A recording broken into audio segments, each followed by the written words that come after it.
Senhor nos concedeu, e eu convido os amados irmãos para estarmos de pé e a gente ler a palavra do Senhor Deus. Vamos abrir a nossa Bíblia no Evangelho escrito por Lucas, capítulo 4 e o versículo 18. Glória a Deus. Vamos ler um tema que está em destaque em nossa igreja, para que a gente extraia um pouco mais daquilo que o versículo, que o texto nos oferece da parte de Deus. Não esgotaremos o texto, mas aprenderemos mais alguma coisa acerca desse texto, que tem mais ainda ficará para outras oportunidades que o Senhor nos concederá. Então vamos ler o texto que foi escrito pelo Dr. Lucas acerca do Senhor Jesus, que diz exatamente assim. Vamos ler o texto aqui, a começar do 14, para que a gente entenda o texto e o contexto. Vamos lá. Jesus é expulso de Nazaré. Esta é a epígrafe do texto. E a leitura é: Então, pela virtude do Espírito, voltou Jesus para a Galileia, e a sua fama correu por todas as terras em derredor, e ensinava nas sinagogas, e por todos era louvado. E chegando a Nazaré, onde fora criado, entrou no dia de sábado, segundo o seu costume, na sinagoga, e levantou-se para ler. E foi-lhe dado o livro do profeta Isaías. E quando abriu o livro, achou o lugar em que estava escrito: O Espírito do Senhor é sobre mim, porque me ungiu para evangelizar os pobres, enviou-me a curar os quebrantados de coração, a pregoar liberdade aos cativos, a dar vista aos cegos, a pôr em liberdade os oprimidos, a anunciar o ano aceitável do Senhor. E, cerrando o livro e tornando a dar-lhe ao ministro, assentou-se, e os olhos de todos na sinagoga estavam fitos nele. Então começou a dizer-lhes: Hoje se cumpriu esta escritura em vossos ouvidos. Amém? Amém. Senhor meu Deus e meu Pai, muito obrigado por esta graça que me é concedida. Glória a Deus. Me ajude, Pai, a ministrar a Tua palavra, para que não só o Teu povo que aqui está presente, mas aqueles que estão nos assistindo, meu Deus, possa aprender um pouco mais da Tua palavra. Em nome de Jesus Cristo, eu oro e te agradeço, crendo que o Senhor há de assim fazer. Amém. Podem sentar. Glória a Deus. Amados, estamos de posse de um tema bem explorado nos nossos dias aqui na nossa congregação, que foi esse congresso de jovem que teve, o qual aí está esse tema, que é cheios do Espírito.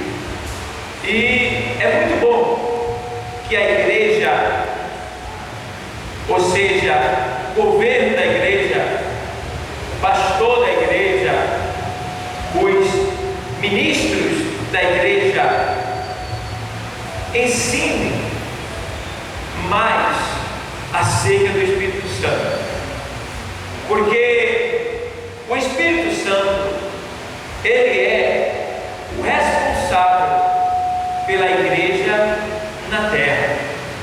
O Espírito Santo, ele é o administrador da igreja na terra. O Espírito Santo, ele é o responsável pelo convencimento do pecado de cada ser humano. O Espírito Santo é Ele quem consola os nossos corações. O Espírito Santo é Ele que dá vida. Toda vida gerada é proveniente do Espírito, porque sem Espírito não há vida. Diz o Senhor Jesus Cristo. O Espírito é o que vivifica, a carne para nada presta. Então, o Espírito é responsável pela vida. Tudo que existe e se move é proveniente do Espírito Santo, tá? Então, o Espírito, ele intercede por nós diante de Deus. O Espírito, ele nos guia.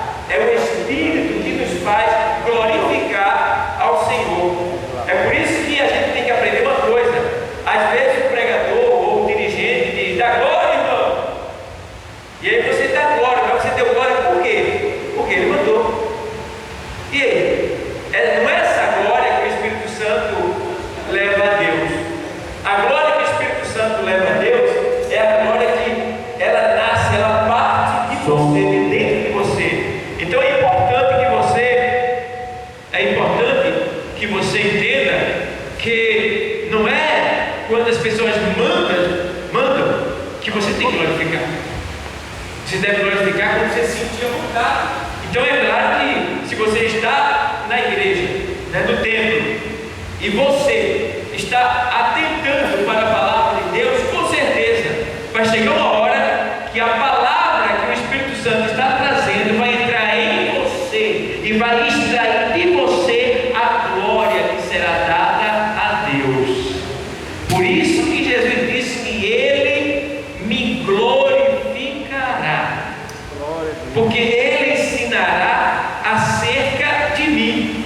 Então, o Espírito Santo, esta pureza, esta santidade de Deus entre nós, o Espírito Santo nós não merecemos dele, mas é por misericórdia, até porque a Bíblia diz que ele é chamado de Espírito da graça.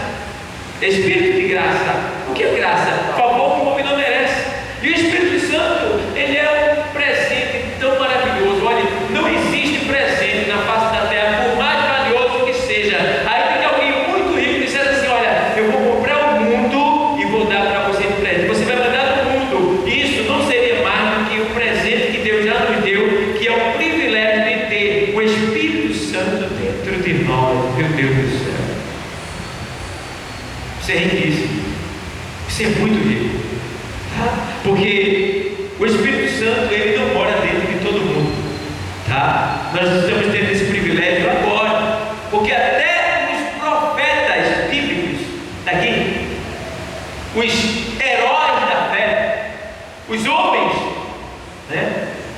que viveram no Antigo Testamento, eles não tiveram o privilégio que nós temos hoje de ser a habitação do Espírito Santo de Deus. Isso aí só veio depois da cruz do Calvário, tá? Então precisamos do quê? Zelar por isto.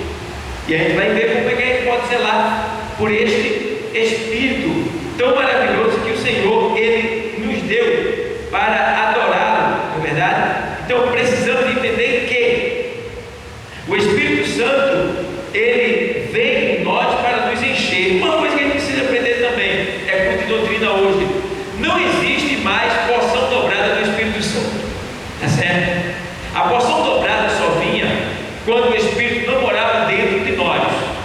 Isso era no Antigo Testamento, porque Deus mandava o Espírito de acordo com a necessidade. Agora não. Agora nós já temos o Espírito. Então não precisamos mais de porção dobrada, porque nós já temos ele em abundância dentro de nós, certo? Então porção dobrada não existe mais. Deus já nos deu ele em abundância, tá bom? Então isso era para o Antigo Testamento. E quem pediu porção dobrada foi quem? Foi Eliseu a Elias, porção dobrada. E ele recebeu. O que Elias fez, Eliseu fez a mais, né? Então Eliseu fez o dobro e mais uma porção do que Elias fez, porque ele recebeu a porção dobrada. Mas agora nós não temos só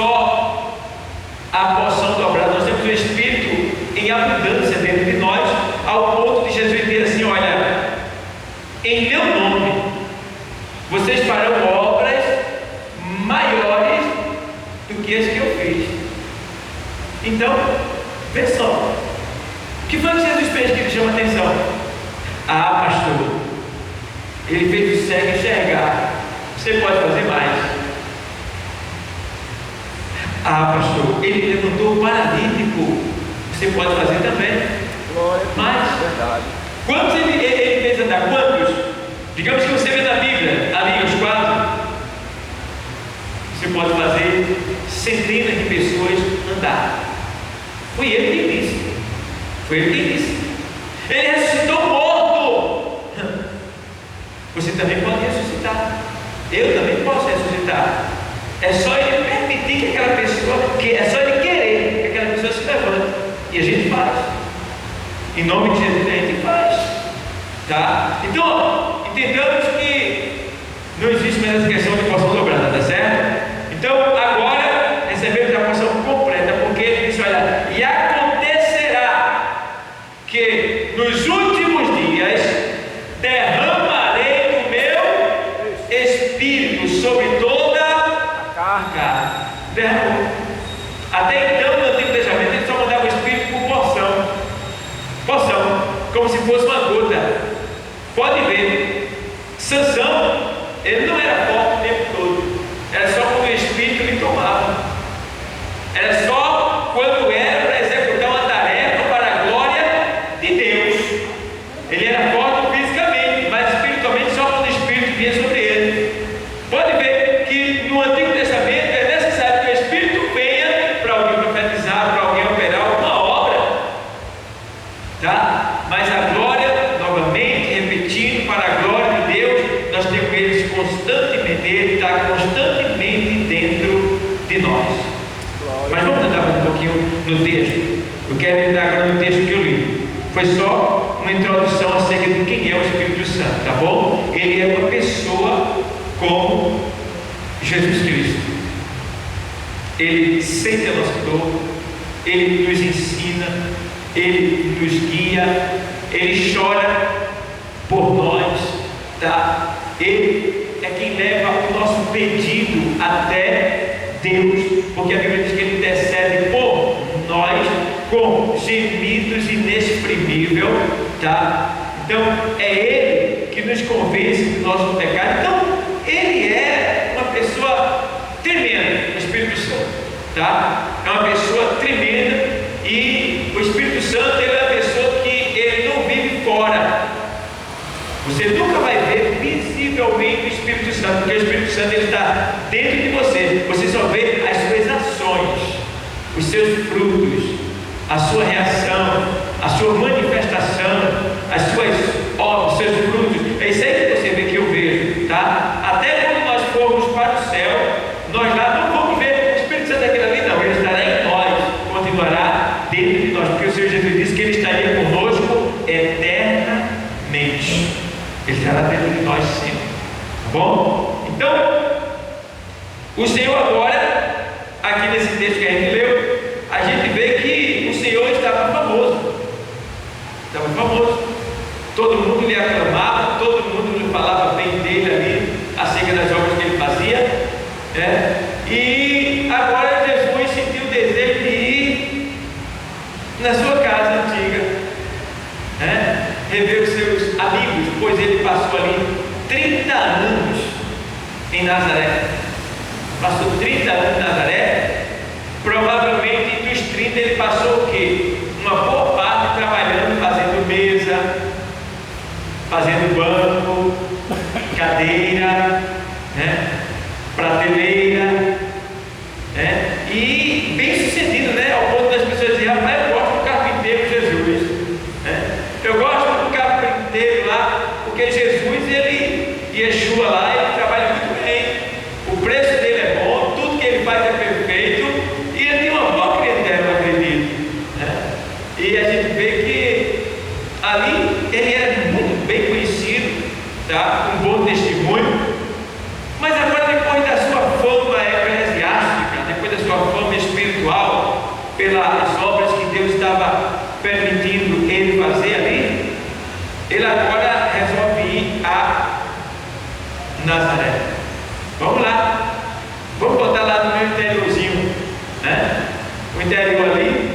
com aproximadamente 400 pessoas, e ele vai para lá. Vai. Quando ele chega lá, ele vai para onde? Qual é o lugar que os servos de Deus, quando ele chega a um determinado lugar, ele procura logo ver se tem. É o quê? Um templo. Uma igreja. Eu me lembro que eu viajava para fazer compras em Caruaru, e às vezes a feira começava de 1 hora da manhã, e eu dizia, onde é que eu vou ficar? Eu tinha que chegar, eu chegava lá cedo, ele chegava lá de 8 horas, 9 horas. Aí eu dizia, já sei para onde é que eu vou para a igreja. Aí procurava uma igreja lá e ficava lá. Quando eu saía da igreja, eu ia para um outro lugar, sentar, ficar lendo a palavra, até da hora de começar a feira. Mas é uma ânsia dentro de nós, um desejo de estar sempre nesse lugar orando. Não é diferente de Jesus. Jesus, ele procurou a sinagoga. Em pleno sábado ele disse, vou à sinagoga. E ele foi à sinagoga.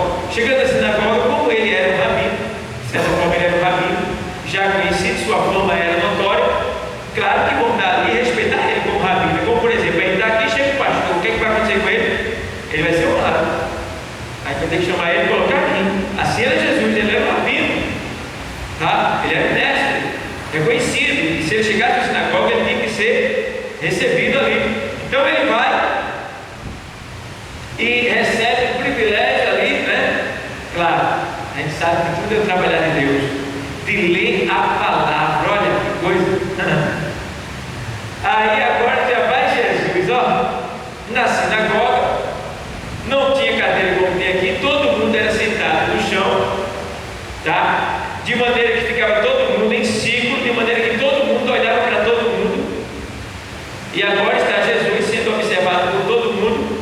Aqui só existia 3 cadeiras do sacerdote, sumo sacerdote, e a do meio, que era a cadeira do Messias, que eles estavam esperando, que até então não tinha vindo para eles. E agora Jesus vai ler a palavra. Chamou ele, e ele abre aqui, ó. E chegando a Nazaré, onde fora criado, entrou no dia de sábado, segundo o seu costume, na sinagoga, e levantou-se para ler, e foi-lhe dado o livro do profeta Isaías, porque antigamente a Bíblia não era como a gente hoje, ela era por rolos. Aí tinha o rolo do profeta Isaías, tinha o rolo do profeta Jeremias, era por rolo. Então naquele dia iria-se ler o rolo do profeta Isaías. E agora ele pega o rolo do profeta Isaías, e quando ele abre, e foi-lhe dado o livro do profeta Isaías, e quando abriu o livro, achou o lugar em que estava escrito: o Espírito do Senhor é sobre mim. Eita! Essa expressão, o Espírito do Senhor é sobre mim, está dizendo, sabe o quê? Que naquele momento ele vai ter que fazer algo. Ele foi determinado para fazer algo que vai chamar a atenção de todo mundo naquele lugar. É algo que é diferente de todos os momentos que alguém que ali está já presenciou. Algo totalmente diferente, porque ele diz, olha, o Espírito do Senhor é sobre mim. Aí você volta no Antigo Testamento. No Antigo Testamento, o que é que acontecia quando o Espírito do Senhor era sobre o homem? Sansão pegava uma queixada de jumento e derrubou 1000 homens com a queixada de jumento.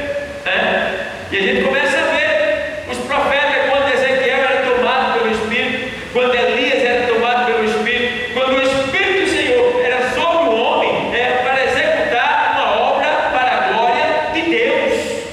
Então agora o Senhor Jesus, ele está dizendo, o Espírito do Senhor é sobre mim, o que quer dizer que algo novo vai acontecer naquele lugar agora, nesse momento em que ele está lendo a palavra. Meu Deus do céu, algo novo. Em uma sinagoga de um interiorzinho com aproximadamente 400 pessoas, povo ignorante, sem muito conhecimento literal, ao ponto de alguém dizer assim, pode vir alguma coisa boa de Nazaré? De tão desprezível que era aquela cidade. Mas Jesus vai justamente para lá, para Nazaré, porque foi de lá que ele veio, não como nascimento, mas como criação. E aí, ó, a gente vê o quê? Que agora ele lê, o Espírito do Senhor é sobre mim. Eita! Aí agora vai surgir uma grande revelação de Jesus. Uma grande revelação.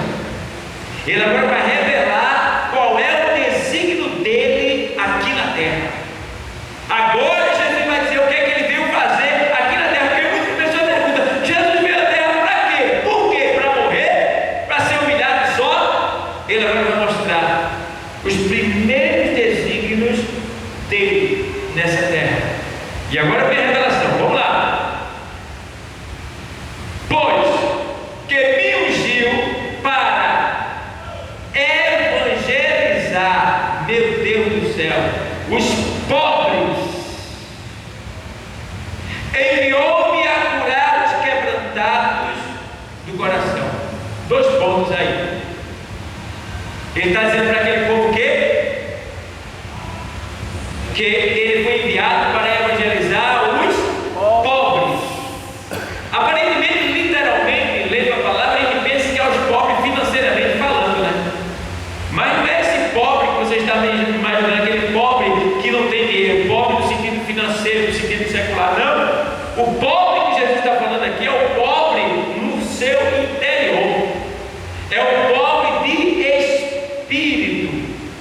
Por quê? Veja lá em Mateus 5, que tipo de pobre é esse aí que Jesus veio evangelizar? Mateus 5 e 3. Bem-aventurados os pobres de espírito. O que é bem-aventurado? Uma pessoa que é mais do que feliz. Então Jesus está dizendo: mais do que feliz serão os pobres de espírito. O que é ser pobre de espírito? Ser pobre de espírito é você não colocar confiança em si mesmo, mas naquele que te chamou, naquele que é o Todo-Poderoso. Está entendendo? Então, ser pobre de espírito é você acreditar que você não pode nada, que tudo é Deus que faz através de você, para você e por você. Então, pobre de espírito somos todos nós hoje, porque nós estamos aqui nos submetendo ao querer, ao senhorio, à vontade do Senhor, querendo aprender. Se a gente está querendo é porque a gente precisa, se a gente está precisando é porque a gente é necessitado. Está entendendo? Se a gente é necessitado é porque a gente verdadeiramente, espiritualmente, a gente é pobre. E a gente sabe que de nós, em nós, não tem nada, mas nele a gente encontra tudo que é necessário para a nossa vida. Está entendendo o mistério de Deus nesta noite?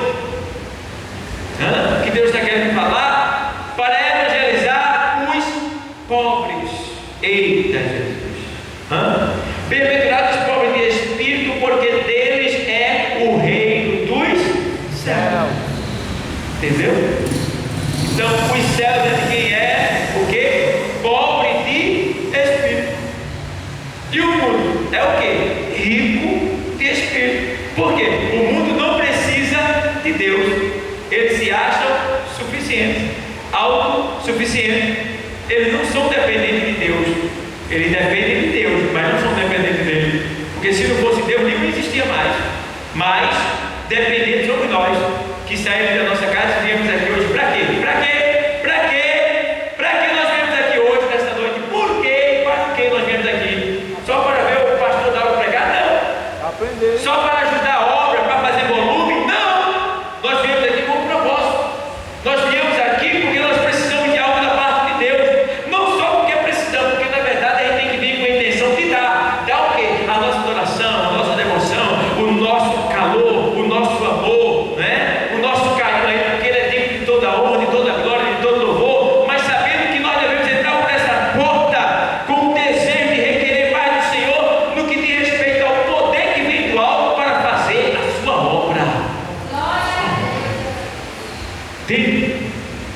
Então, nunca entre por essas portas sem propósito.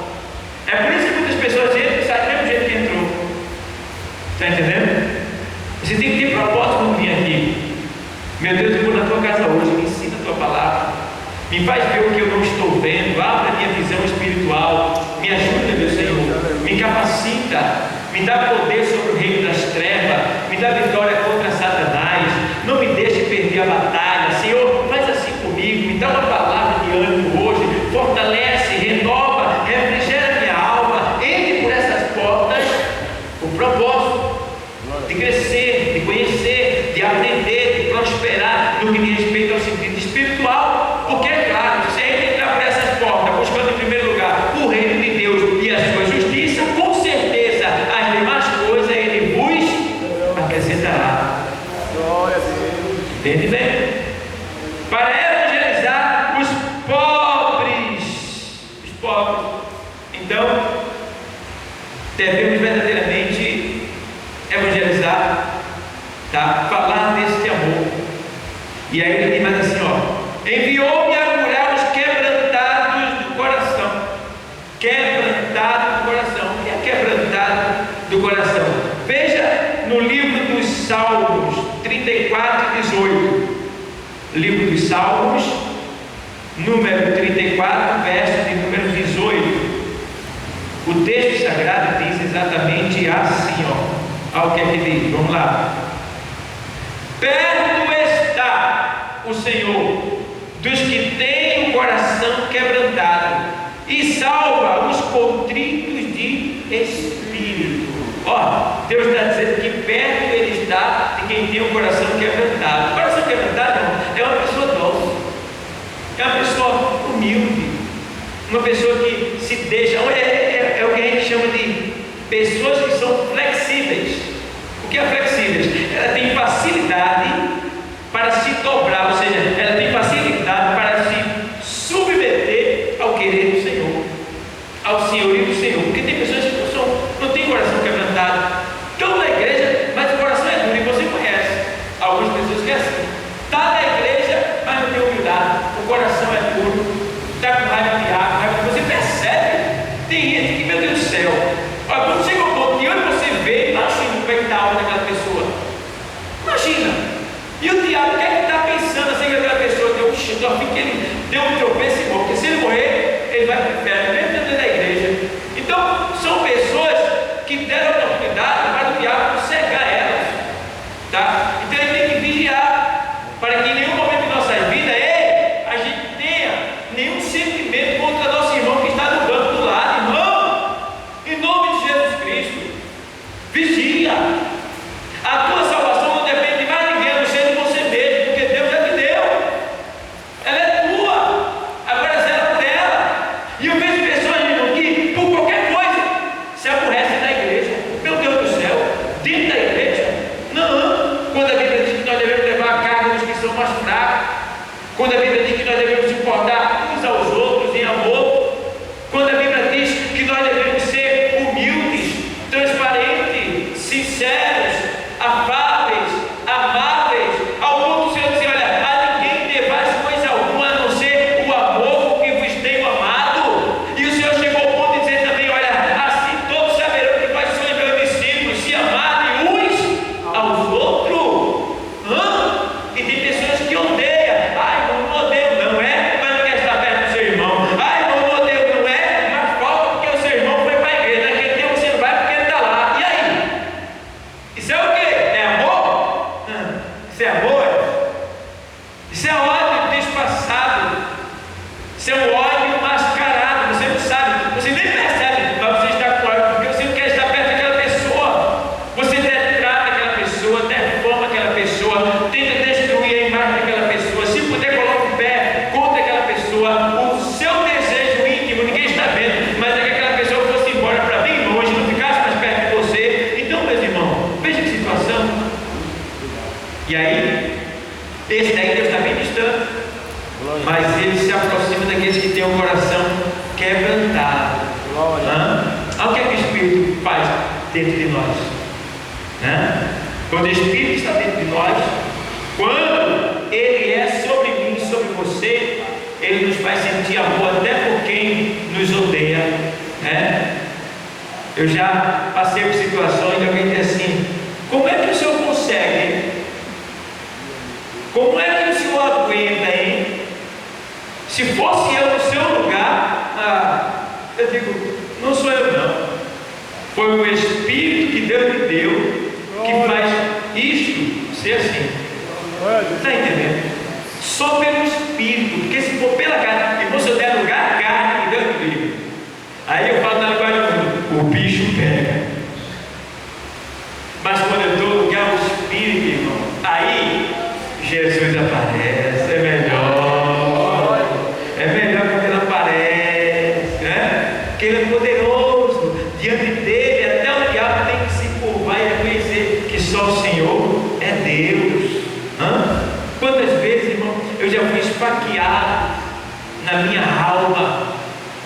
Quantas vezes lágrimas eu já derramei por perseguição, calúnias e outras coisas mais, mas eu não busquei ajuda de ninguém, eu busquei ajuda do meu Senhor, que me chamou, que me ungiu, e que colocou o Espírito dele sobre mim, para que eu fizesse a obra que lhe apraz.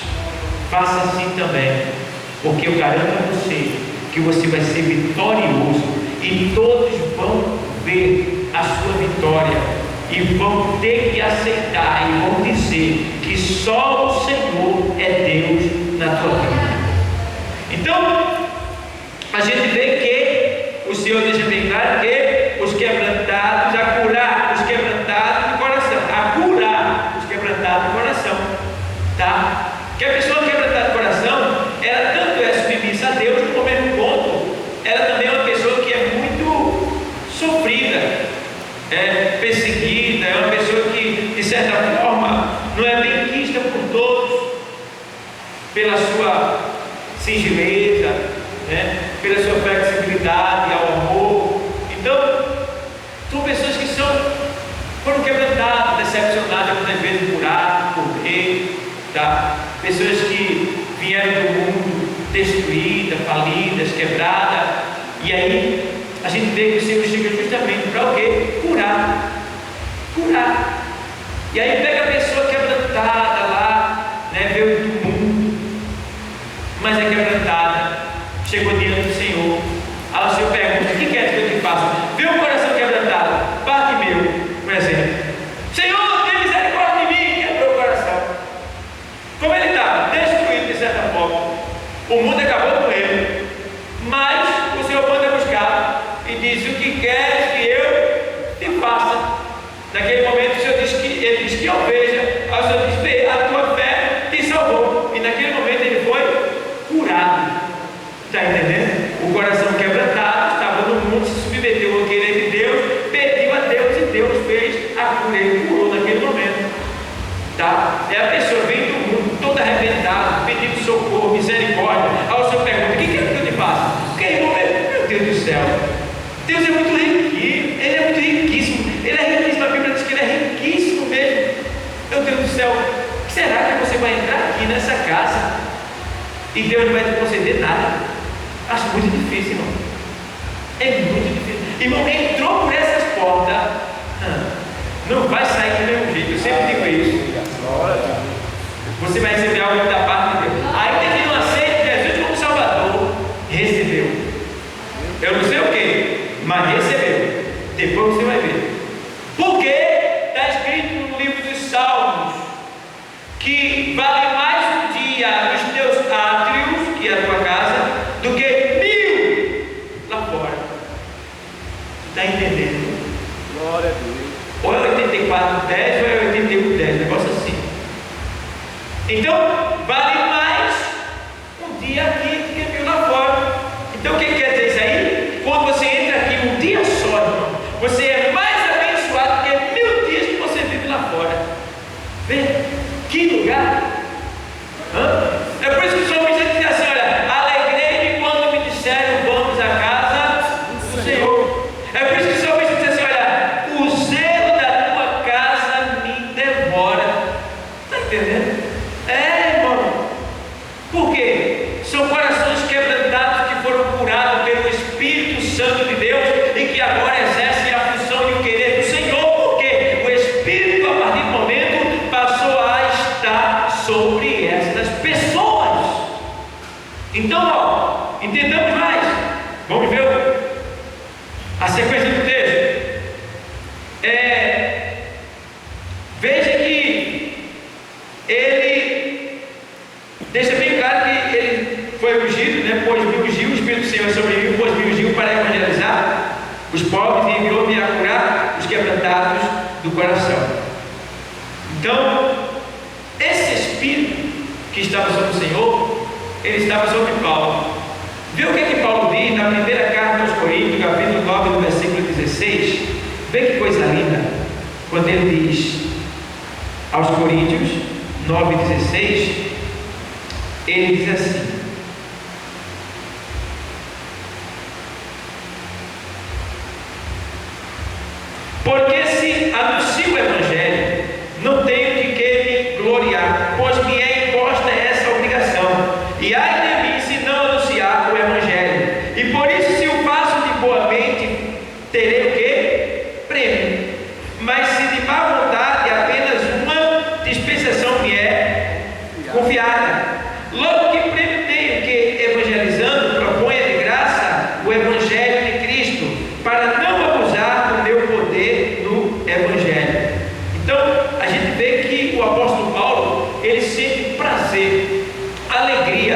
em anunciar, ele faz de tudo para que essa glória que ele sente, essa alegria que ele sente, não seja transformada numa glória vã. Quer dizer isso aí? Ele não quer se gloriar de si mesmo, ele quer dar glória para Deus, tá? Em nenhum momento ele diz, não, eu faço isso porque eu sou, porque eu posso, porque eu tenho, porque eu sou conhecedor da palavra, não, tá? Ele diz que faz apenas a sua obrigação como servo do Senhor. E aqui nessa mesma carta 15:58, a gente vê que o apóstolo escreve dizendo para os irmãos que estavam trabalhando na obra exatamente assim: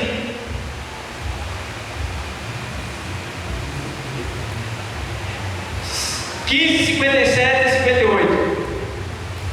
Capítulo 15, 57 e 58 diz assim: mas graças a Deus que nos dá a vitória por nosso Senhor Jesus Cristo. Portanto, meus amados irmãos, sede firmes e constantes, sempre abundantes na obra do Senhor, sabendo que o vosso trabalho não é vão no Senhor. Ou seja, é o apóstolo Paulo estimulando os irmãos para que eles não parassem de trabalhar. Porque, irmãos, se você analisar, tem um monte de gente que está na igreja, mas qualquer coisa para. Ei, deixa eu te dizer uma coisa. Se tu estás nas igrejas, ou seja, está na igreja, ou melhor dizer, está aqui, está no Senhor, né? O Senhor diz em João 15 que toda vara em mim que não dá fruto, ele diz assim: eu sou a videira verdadeira e vós as varas. Toda vara em mim que não dá fruto, a Bíblia diz, ou seja, o Senhor Jesus diz que ele tira aquela vara e lança fora. Quem são essas varas? Somos nós que estamos aqui no Senhor, enxertados no Senhor. Se nós estamos no Senhor, enxertados nele, nós temos que frutificar, certo? Frutificar. Então, se a gente estando no Senhor não frutifica, o que é que acontece? A vara não serve mais, o Senhor vai tirar. Aí diz assim, ó, mas o que dá fruto ele limpa para que dê mais fruto. Quer dizer o quê? Que a pessoa que está constantemente servindo ao Senhor na obra, quando vem os empecilhos, porque vem, ele vai trabalhar para tirar os empecilhos para que você tenha livre acesso e continue dando fruto. Glória a Deus. Está entendendo? Esse empecilho pode ser qualquer coisa, irmão. Pode ser um desemprego, pode ser uma doença, pode ser uma perseguição. Vai vir, mas Deus vai tirar. Glória a Deus. Deus vai mudar o cativeiro. Deus não vai deixar que isso venha lhe fazer parar de frutificar. Vai não. Você tira pelo apóstolo Paulo e Silas. Estavam frutificando e tentaram parar o fruto dele, batendo nele, espancando ele, prendendo ele na prisão. Mas eles que tinham o Espírito sobre eles, simplesmente começaram a louvar, a adorar e a exaltar. Aí Deus vai dizer: se querem parar, não para. Querem perder a minha vara de frutificar? Vai não.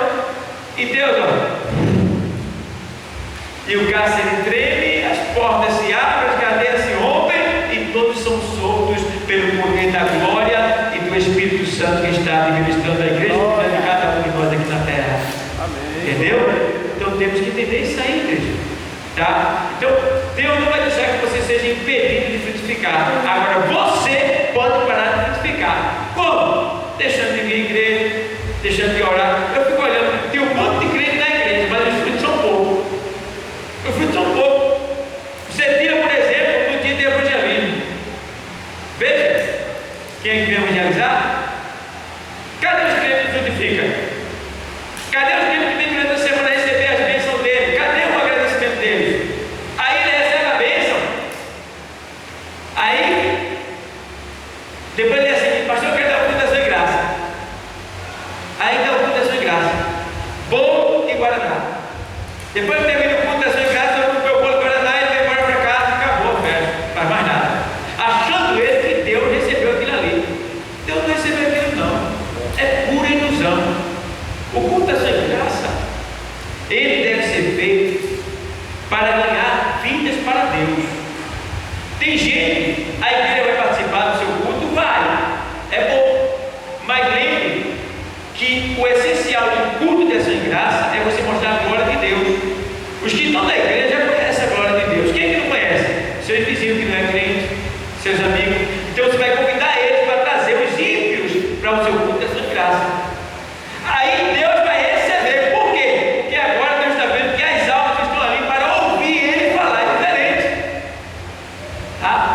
E dali por diante, acaba aquele culto, você vai evangelizar. Por onde você passa, você deixa uma mensagem da parte de Deus. Isso aí é o culto de ação de graça. O maior culto de ação de graça que a gente pode dar para Deus é ganhar alma. É ganhar alma, velho.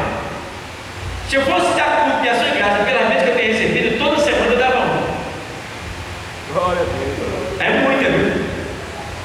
Mas aí eu não estou nesse sentido. Eu estou no outro sentido. Eu evangelizo. Eu vejo algo no meu evangelho, no evangélico, aí eu, ó, estou cadeira de lados, estou pagando. Estou agradecendo a Deus pelo que Ele fez para mim. Ei, está faltando lados. Eita, Jesus mandou dizer que Ele te ama tanto, Ele quer tu lados. Eita, tu, olha, agora você dá a carteira, o mestre quer te dar uma grande riqueza na face da terra. Vamos lá, eu começo a profetizar, a evangelizar, a chamar as vidas para Deus. Estou pagando, é o meu culto de ação de graça, é isso aí. Tá? Agora, no dia que eu tiver tempo, oportunidade, tá? Tiver espaço suficiente, aí eu pego o irmão e vou fazer uma festinha. Eu estou com vontade de agradecer a Deus de maneira pública, agora de uma maneira que a gente possa também comer um bolinho e um guaraná. Aí vai lá e vai, um churrasquinho, aí o negócio vai. Convido um monte de vizinhos, um monte de gente não crente, para sentar na mesa e ouvir a palavra. Está entendendo? Aí, é por isso que o Senhor disse que o reino do céu não é comida e nem bebida, mas alegria, gozo, paz no Espírito. Está entendendo? Temos que ter cuidado, porque o pessoal está fazendo inversão de valor. Vem para a igreja, não evangeliza, não ora, pede as bênçãos do Senhor. O Senhor dá por misericórdia, tá? Porque o homem tem nada do céu onde foi dado. E depois, o que acontece? Que ele recebe a bênção. Depois, ele não está nem aí. Aí quer pagar com proteção de graça, com bolo para dar. Então, entenda isso, tá? Deus quer que você frutifique. E frutificar é ganhar almas para o reino de Deus. Glória. Amém? Quem está entendendo, diga amém. Amém. Mas vamos lá. Vamos entrar mais um pouquinho aqui na palavra. Para a gente. Aí vamos lá agora, versículo 19. Apregoar liberdade aos cativos, a dar vista aos cegos. Apregoar liberdade aos cativos. Que liberdade é essa aos cativos? Cativo é prisioneiro, pessoas que estão presas. Preso do que? Na cadeia? Não. Porque se eles estão presos na cadeia, é porque eles estão presos sobre a ordenança da lei. E Deus não vai contra a lei. Se está preso, vai ter que terminar o seu processo de prisão. Mas essa prisão aqui é a prisão espiritual. Tá? Então a gente vai ver aqui, ó, como é essa prisão. Apregoar a liberdade aos cativos e a dar vista aos cegos. Você vê lá no capítulo 5 do capítulo Marcos, capítulo 5, diz que o Senhor chegou em Gadara. E ali estava o quê? Um endemoniado gadareno, homem aprisionado por 6.000 demônios dentro dele. E quando o Senhor desce e pisa na terra, parece que a unção tomou conta do lugar. O endemoniado sentiu a presença de Deus ali, observou, é incrível. O endemoniado viu Jesus e partiu para cima dele. A Bíblia não diz se ele partiu para atacar ou se partiu para adorar. Eu só sei que quando ele chega perto do Senhor, ele se curva diante dele. E aí o demônio lhe toma e diz: Jesus, Filho de Deus Altíssimo, que temos nós contigo? Viesse aqui nos atormentar antes de tempo? Ó, o diabo com medo de ir para o inferno antes de tempo, né? O diabo morre de medo do inferno. Já sabe que vai. Ele sabe que vai falar, mas do tempo não, por favor, me. Ele fala agora não, faz isso não, Jesus. Agora não. E aí o diabo vai, os demônios vai e diz: ó, não nos tirem daqui não, olha. Faz que ele não de acordo com minha vida, ó. Deixa eu aqui, olha. Tira ele daqui, quando a gente ir embora, olha pessoal, querem fazer para ganhar com Jesus, demônio. Aí eu disse: bora, sai dele. Mas faz isso não. A gente, olha, sai dele, rapaz, do jardim. Tem que sair dele, né? Mas Jesus está mandando sair, tem que sair rápido, né? Olha, manda que ele vai para aquele porco ali, porque o prazer dos demônios já está no corpo. Eles precisam de um corpo para sentir prazer. Então, não tinha ninguém para o próximo, ele disse: manda ele entrar naqueles porcos. O Senhor disse: vai. Portanto, é que o cativo vai ser liberto. Está entendendo? Foi liberto o cativo. Glória a Deus. Libertou o cativo na hora de 6.000 demônios. É para isso, irmão, que o Espírito Santo está sobre nós, irmão. Tem um endemoniado, vão bater na tua porta. Pô, irmão, assim, olha, a senhora é evangélica, vamos lá na minha casa, que meu irmão está endemoniado com uma faca na mão, dona Iraci. E aí? Com a faca na mão. Entende, né? Com a faca na mão, vou não. Sabe que ela vai dizer isso? Pastor, vamos lá, que o demônio está com a faca na mão. Com a faca na mão? Eu vou dizer não, né? Eu vou dizer não. E aí? Deus vai nos provar. Por que diz que o Espírito está sobre nós? Se está sobre nós, nós temos capacidade para operar essas obras. Tá? Eu me lembro que uma vez já passei por várias experiências com o demônio, e aí estava fazendo um culto aqui em cima, a minha mãe morava aqui em cima, e a gente foi chamado para uma casa aqui em cima da rua São Bento, essa rua do meio. Todo mundo já tinha corrido endemoniado. Ele estava dentro com uma faca na mão e ninguém entrava. Foram lá no culto de pregação que a gente estava fazendo e chamaram a gente. Eu era auxiliar na época.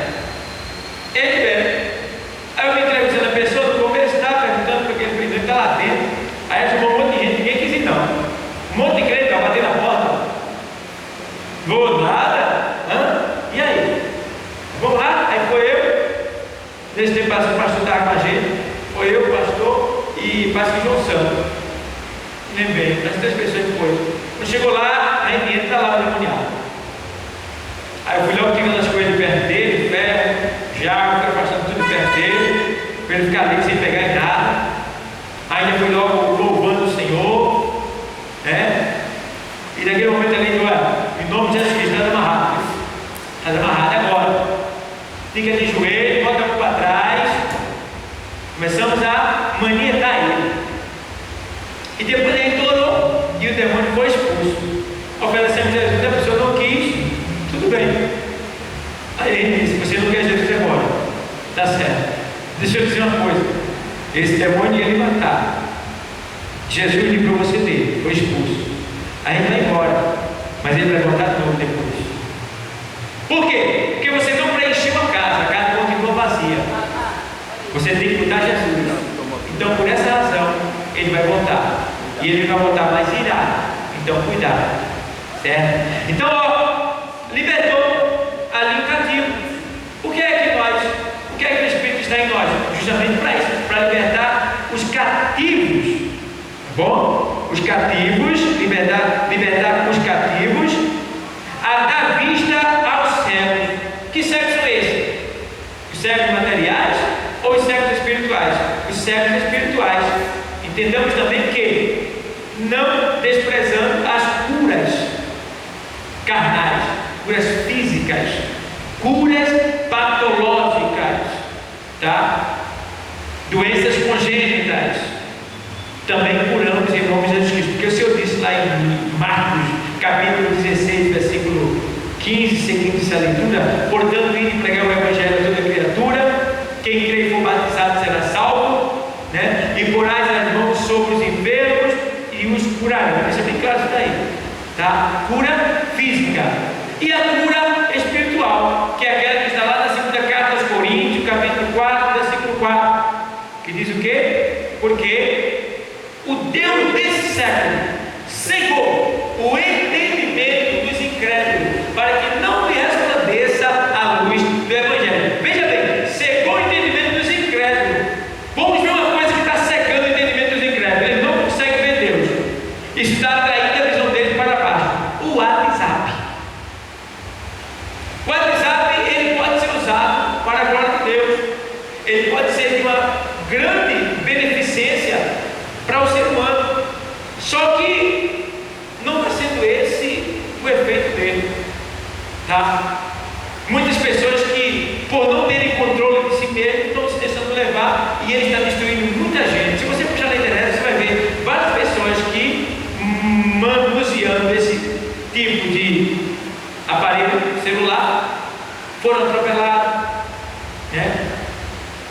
Morreram, caíram no buraco e outras coisas mais. Então você vê que o diabo, Deus desse século, ele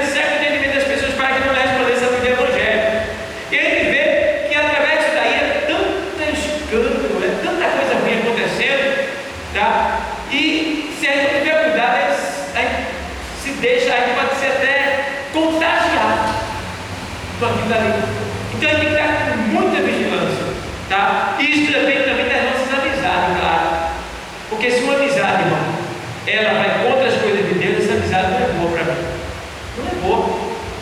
Todo mundo que insistiu em determinado tipo de amizade e não tinha compromisso com Deus, caiu no Evangelho, caiu da graça.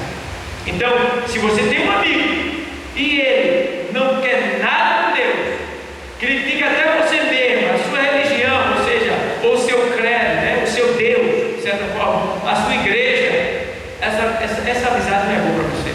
Pode se afastar dela. É oi, tudo bem, tchau, tá? Porque vai lhe destruir.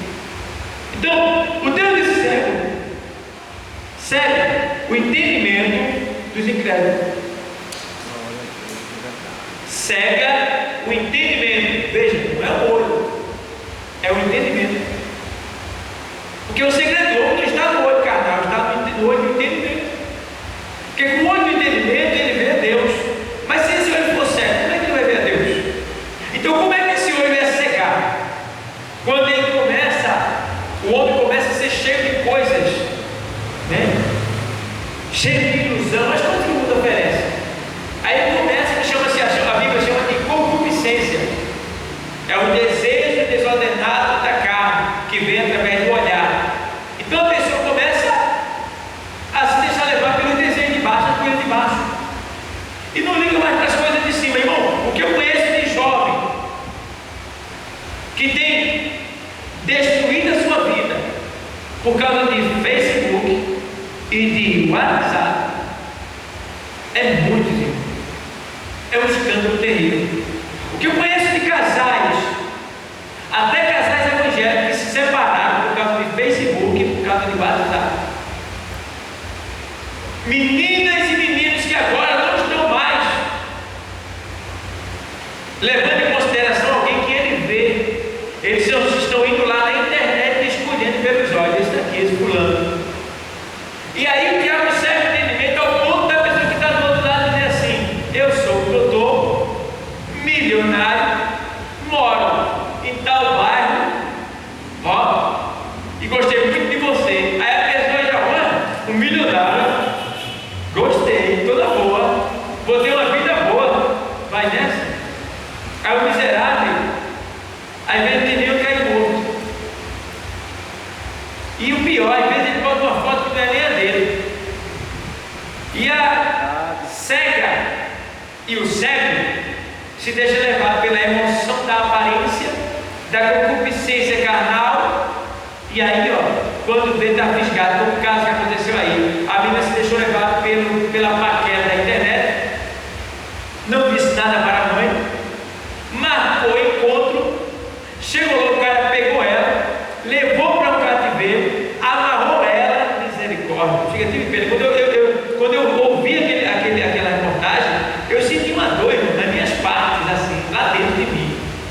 Porque o cara pegou a menina, levou ela e estuprava ela todo dia. Vê só, ela, ele e mais outros. A menina passou não sei quantos dias sendo estuprada todo dia. Veja que preço alto. Porque foi lá na internet e escolheu com os olhos. E aí eu caio na cilada do diabo. É isso que o diabo quer. Então, jovem, tem alguém próximo de você. Deus vai criar situações e você vai se encontrar com alguém.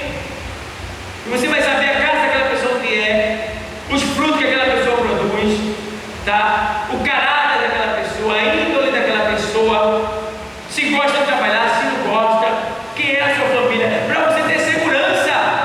Mas é porque A ou B, se deu bem, aí você acha que vai estar também, e aí está o perigo. Porque não é pela internet, é pelo Espírito. Glória a Deus. É pelo Espírito. Então, liberdade aos cativos e da vista aos cegos. Quem é isso que a gente está recebendo hoje aqui? Vista, visão. Deus está nos abrindo os olhos não só para nós, mas para mostrar também a algumas pessoas que talvez estejam seguindo por esse caminho. Recentemente, uma jovem que eu conheço mandou fotos dela sem roupa para uma amiga dela, e esta amiga dela mandou para a sua melhor amiga, e essa sua melhor amiga mostrou para o seu namorado, e essa sua melhor amiga, junto com o seu namorado, publicou na internet as suas fotos, e grande foi o escândalo. E outra lá no Mato Grosso teve que se mudar da cidade, porque confiou no namoradinho, se expôs, ele bateu foto e jogou na net. A internet não tem nada a ver com isso, são as pessoas que estão usando ela para o mal. A internet é um instrumento, tá, muito bom para quem tem boas intenções, mas para quem vive no mal, na maldade, ela se torna uma arma que pode ser mortal, tá? Então, ó, o que aconteceu foi isso aí, porque sempre tem aquele negócio de minha melhor amiga, meu melhor amigo, é um perigo isso, irmão. Teu melhor amigo é Jesus, tua melhor amiga, né? Sempre tem melhor amiga, é Jesus o teu amigo. Então, ó, vamos ver mais aqui. Apregoar liberdade aos cativos e a dar vista aos cegos. Então, quando ele fala de liberdade, a Bíblia diz que aonde está o Espírito do Senhor, ali há liberdade. Então, irmão, as pessoas dizem assim na nossa igreja: pastor, eu vou visitar tal igreja. Aí eu digo para ele, ela diz assim: eu posso? Pode. Qual é a igreja que você vai? Em tal lugar. Eu pergunto porque ele se não convertido, para ele não cair, ele não aceita, tá? Tal lugar, tipo, não tem culto aqui, então você pode ir lá, não dá. Mas no dia que tiver culto, venha para a sua igreja trabalhar, porque onde está o Espírito, ali há liberdade, tá? A gente não pode prender ninguém, porque a gente não é dono de ninguém. A gente toma conta. Agora, claro, que a gente não vai deixar de todo jeito. A gente tem que colocar as ordens, tem que dar as instruções, tem que mostrar as normas, as regras que vêm de acordo com a palavra. Então, ó, quando ele diz apregoar a liberdade, em João 8,36, o texto sagrado diz assim: olha, se pois o Filho vos libertar, verdadeiramente sereis livres. Tá? É João deixando bem claro, assim, Jesus deixando bem claro que se ele te libertou, por que você vai ficar preso a alguém, ou a A, ou a B? Sou livre. Quando ele fala aqui, se pode o Filho por libertar, verdadeiramente serei livre, antigamente o filho do homem rico, ele era criado como escravo. O escravo era quem criava o filho do seu senhor. Interessante, né? O homem rico tinha um filho, né? E o filho ia morar na casa do escravo. O escravo é que cuidava dele. Então, o filho do Senhor passava a gostar tanto daquele escravo, que quando ele crescia, o filho que gostava dele dizia assim para o pai: pai, eu queria lhe pedir para o Senhor libertar ele. Liberta ele, pai. Está entendendo? Aí o pai, se você quiser, por sua causa. Aí, por causa do filho, o pai libertava o escravo. Aí aquele escravo já não era mais escravo do Senhor, né? Ele era livre agora para ir embora se ele quisesse. Então o que acontecia? Aí ele entende que não é diferente hoje. Nós éramos escravos, mas o Senhor nos libertou pelo seu Filho Jesus. E hoje nós somos libertos, tá? Então não podemos estar presos a nada, nem questões religiosas, irmão. Feito eu vejo por aí, tem pastor que diz assim: você não pode ir naquela igreja, prenda as suas ovelhas. E não é porque aquela igreja é mal, porque o pastor tem alguma falha, alguma coisa. Não, é porque ele não quer que a sua ovelha visite outra denominação, quer que seja só dele. E as ovelhas não é da gente, é de Jesus. A gente só toma conta Entendeu? Tem que ensinar elas o caminho, cuidar delas, tratar delas, enquanto o Espírito Santo vai convencendo elas, preparando elas para o grande encontro que o Senhor vai ter com o Senhor Jesus daqui a pouco, para o grande encontro que nós teremos com o Senhor Jesus daqui a pouco. Então, igreja, aprende isso, tá? Não se prende a nada não. Tem gente que está preso a novela, a jogos, né? Tem crente que é fanático por jogo da internet, sabe disso? É lá direto assim, não é pecado, não tem nada não, e tá não.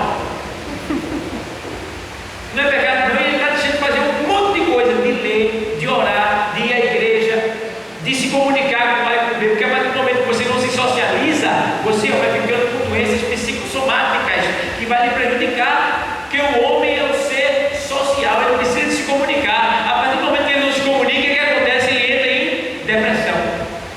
Está entendendo? Então, temos que nos comunicar. E aí, ó, pessoas que estão ligadas, irmão, você vê aí, olha, sai daqui, quando você for para casa, você vai ver em algum lugar, alguém, ó, no pé do muro assim, ó, ou na escadaria, ou no portão assim, ó, no telefone, você vai ver gente assim, ó. É incrível. No trabalho, pessoas que são demitidas, porque elas estão presas a isso aí. E eu gosto porque a palavra de Deus, ela nos liberta de todas essas coisas, ao ponto de quando a gente conhece a palavra de Deus, a gente pode se sentir livre, porque verdadeiramente o Senhor nos libertou. A gente não pode se deixar levar por essa coisa não, mano. Jesus está voltando, e para ele subir e ser levado ao céu, ele tem que estar ligado completamente com ele. Então, ó, a liberdade dos cativos e da vista aos cegos, e a pôr em liberdade os oprimidos, a anunciar o ano aceitável do Senhor.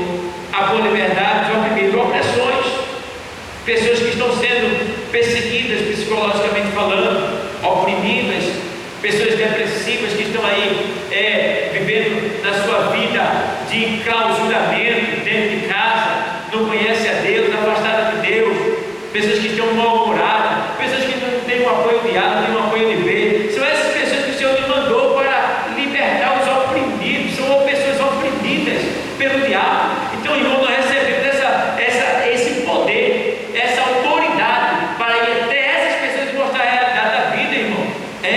Só Jesus faz isso através de nós. Então precisamos usar o poder que Deus está nos dando, igreja. Não podemos ficar parados, calados, não podemos parar em hipótese alguma. Se a gente é de Deus e se o Espírito está sobre nós, então algo tem que acontecer para a glória de Deus através de nós. Então não volte atrás. Não volte atrás. Eu tenho medo porque tem muitos cristãos que eles estão na igreja, mas eles não servem a Deus. Eles servem a si mesmo. Se o algo ele gostar, ele fica. Se algo ele não gostar, ele vai embora. Então eles não estavam servindo a Deus, eles estavam servindo a si próprio. Tá? E quando a gente serve a Deus, a gente fica na presença dele, dê o que der. Levante-se quem se levantar. Mova-se os céus e a terra. A gente fica no lugar. Não sai do lugar. Por quê? Foi Deus que nos colocou. E só Ele tem ali o poder para nos tirar daquele lugar. Amém, igreja? Então, ó, para a gente concluir aqui, ó, e mais assim, ó, os oprimidos, anunciar o ano aceitável do Senhor. A Bíblia diz que quando o Senhor estava pregando isso daqui, provavelmente era o ano do jubileu. O ano do jubileu era o ano em que as pessoas eram libertas das suas dívidas, né? Das suas opressões, dos seus cativeiros seculares, no que diz respeito a finanças, a problemas difíceis, né? Quem estava empenhado, endividado, naquele momento tinha que ser liberado, naquele ano tinha que ser liberado. Então, provavelmente era o ano do jubileu, era o ano em que o Senhor estava dizendo: olha, eu estou aqui para liberar, para libertar, para abençoar, para fazer você prosperar. O ano do jubileu, quer dizer isso aqui também, que para hoje, nesse dia, nós estamos ouvindo a sua palavra, o Senhor está falando no nosso coração, e provavelmente o Senhor está liberando grandes bênçãos para nós nesse dia de hoje. Entenda bem, eu não sei do que você está preso. Talvez você esteja endividado, talvez você esteja sendo perseguido, ameaçado, precisando de algo, mas a palavra está dizendo aqui nesse texto que ele pregou provavelmente num dia que era o ano do jubileu. E o ano do jubileu é o ano em que todos são libertos das suas dívidas. Que quer dizer isso aí? Deus está perdoando dívidas nesta noite. Deus está liberando você da sua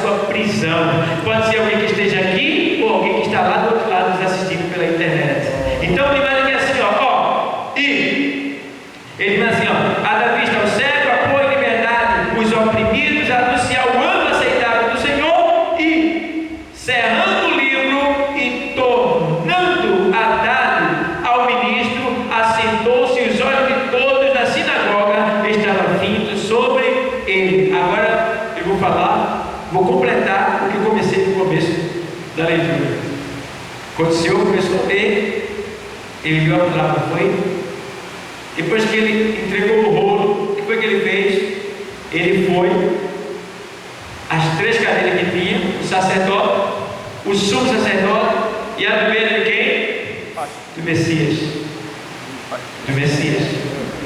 Então agora, depois que ele entrega o rolo, o que é que ele faz? Ele leu e todo mundo olhou para ele, aí ele vai, eita,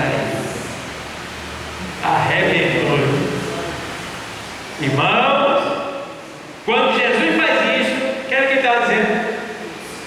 Eu cheguei, eu sou o Messias, eu sou Deus, o enviado, eu cheguei, a libertação chegou, a salvação chegou, a vitória chegou, o que você precisava chegou. Quando ele sente, irmãos, que não estava no Espírito, ficar virado, o quê? Ele sentou na cadeira do Messias, ele é o Messias por acaso? Ele não é Jesus? Ele não é o filho daí do carpinteiro José? Não é ele que morou aqui entre nós, ele não cresceu aqui entre nós, ele não fazia moda aqui, como é que ele é o carpinteiro? Como é que ele é o Messias? Eita, cara, curioso. Mas é assim, irmão. Deus às vezes coloca numa altura, no patamar de vida, que as pessoas que estão do seu lado não vai querer aceitar. Mas querendo aceitar ou não, quando Deus coloca, ninguém me tira. Foi Deus que colocou e está colocado. Porque quando Deus exalta, está exaltado. Está entendendo? Aí o segredo para ser exaltado é o quê? Se humilhar debaixo da potente mão de Deus, para que ao seu tempo ele vos exalte. Por quê? Porque Deus, ele resiste ao soberbo, mas dá graça aos humildes. Está entendendo? Então, igreja, ele agora senta e mostra ali, se cumprir a escritura hoje, e se assenta dizendo, eu sou o Messias. Que coisa linda. Viu onde ele foi provar isso? Lá no interior, lá no final foi provar. Então, se prepare, que onde você está, na sua casa, no meio da sua parentela, alguém pode se levantar contra você, pode não aderir, não aceitar, né, as suas colocações no que diz respeito às coisas de Deus, mas não importa, aceitando ou não, Jesus continua sendo Jesus, você continua sendo servo dele, e um dia todos darão conta de si diante de Deus, e nós não estaremos com nenhuma culpa no nosso coração, porque nós estamos fazendo o que Deus mandou. Amém, igreja? Que Deus continue abençoando a todos. Glória a Deus.